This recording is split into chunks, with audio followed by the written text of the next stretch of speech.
What is up, everybody? In this video I would like to talk about why rock climbers are so strong, and I think I just have to go over a few climbs with you guys so you can see which muscles are being used and why rock climbers are so athletic, even though they only do one sport usually. First move there, you're doing a reach, and that's causing stress on the core. As you can see, you're having to lean back on that hold to be able to hold it well.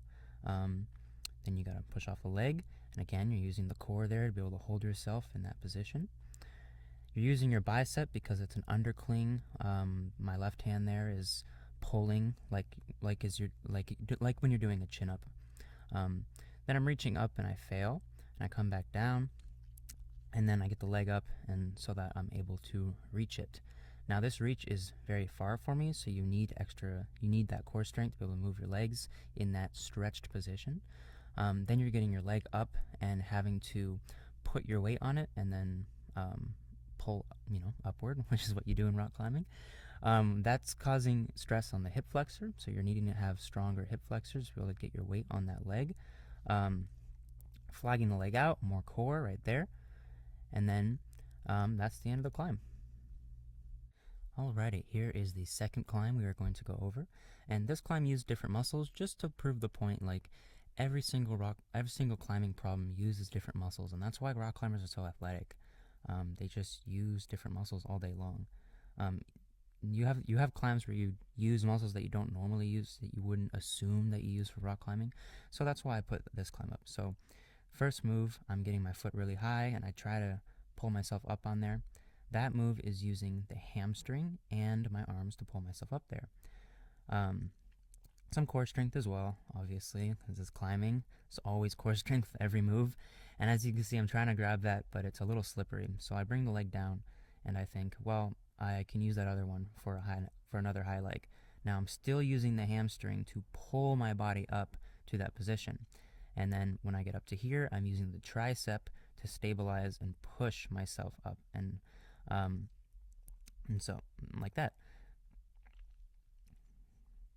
And then I get my foot up, and I have to stabilize again using more core, more back, and I'm reaching up to that sloper, and that's the end of the climb.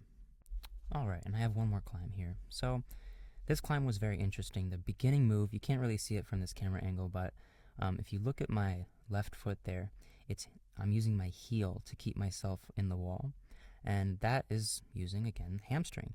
Now I'm pulling and catching this hold, and then I have to stabilize, which is causing a lot of stress on the shoulder. That's why rock climbers usually have very strong shoulders and or very injured shoulders. As you can see, when I catch that, I come around like this, and my body's very uncontrolled, and I have to use my shoulder to lock that control in. Now I get my other hand on it so that it doesn't cause too much stress on that shoulder, and then that's using bicep because it's an undercling. Then I'm getting my foot out there on that hold using core, and then I'm locking off. As you can see, I'm pulling on it and catching this better crimp, so that I can stay on the wall. Now the next move I failed many times, but it's this jump to this very slopey hold, very slippery, very hard to hold, at least for me. And this was the time where I actually caught it. So I caught it, I stabilize with the back, and then I swing back into the wall. Now for the last hold, I just wanted to get the climb over with, and so I just campused, meaning only using your arms to be able to get to the next hold. And as you can see, that's using a lot of rear shoulder and upper back.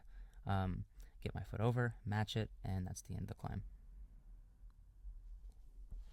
So I hope those few climbs give you guys some insight to why climbing uses so many different muscles. It requires not only strength, but flexibility, and more importantly, strength within positions of flexibility. So a lot of people are flexible, but they're not strong in those positions, right? So that's what rock climbing is. That plus, finger strength, grip strength is very important for just general overall strength. It really helps. And that's why climbers can be so small yet so strong.